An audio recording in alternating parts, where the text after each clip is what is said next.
Every action gamer or every gamer on this planet would enjoy one thing: zombie apocalypses, especially if they were to have guns at their disposal. If those zombies, however, come from outer space, they're called aliens. Most likely more in numbers, they are armed better than we could ever be, and chances are the brain is much bigger than ours will ever be as well. This is why some games need to remind us that not everyone can be a Marcus Michael Phoenix. In this case, Xenonauts. It is a direct Xcom clone and hence a single player experience, in which you carefully select your starting base, your staff, your soldiers, give them the newest of all new human toys in 1979, scout UFOs, shoot UFOs, send them there and watch them die repeatedly, and hope that maybe one of them can get a piece of junk metal so you can conduct more research.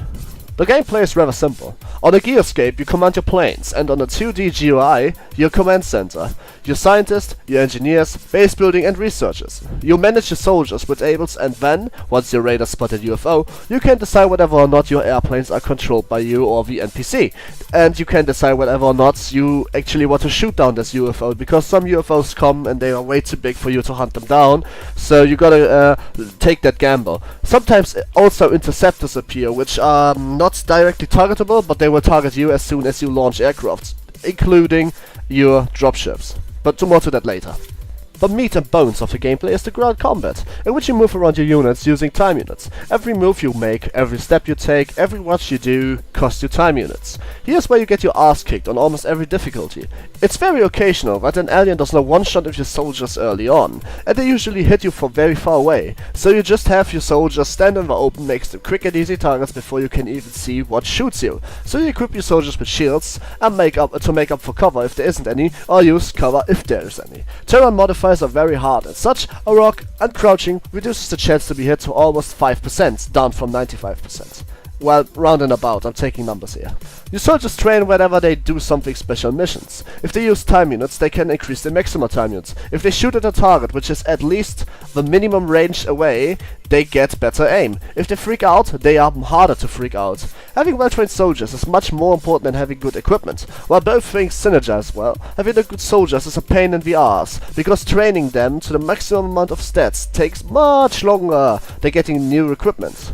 As your stat game is kept at every level, you can't just run around screaming for 1,000 turns and wait till you have a maxed out time unit soldier. That would be kinda iffy. Also, you have to shoot an actual target. You can't just shoot a tree and hope your aim increases. Another important aspect of the game is scavenging resources.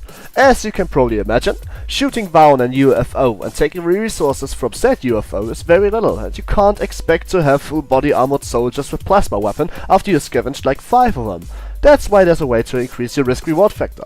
If you tail a UFO you could in theory easily shoot down, you can make it land. And if it lands, you can directly send troops and evade it. And if you don't blow everything up, you can get more resources and mostly more important tech equipment, like flight computers or data cores. Obviously, you have to realize that taking an unshut down alien ship with more aliens in it is a little bit harder and mostly kills off more of your soldiers, especially early on. So if you do this, you should really just do it if you feel comfortable with your elite soldiers to go in there and maybe lose a couple of them.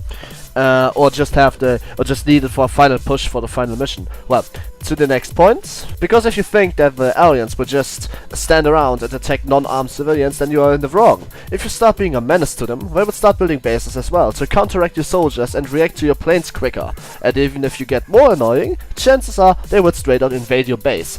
If you lose that base fight, you lose the base, and with it you lose all soldiers, personnel or resources at said base. This can throw you back quite a lot. The base in turn defense is good for a while, but it doesn't keep you safe forever unless you build a lot of them, which would waste way too much space to create a useful base. Xenonauts is also not limited on time, as the goal of the game gets clear after a while. The big bad boss alien wants to make humanity his subject, and you can research to a do or die mission.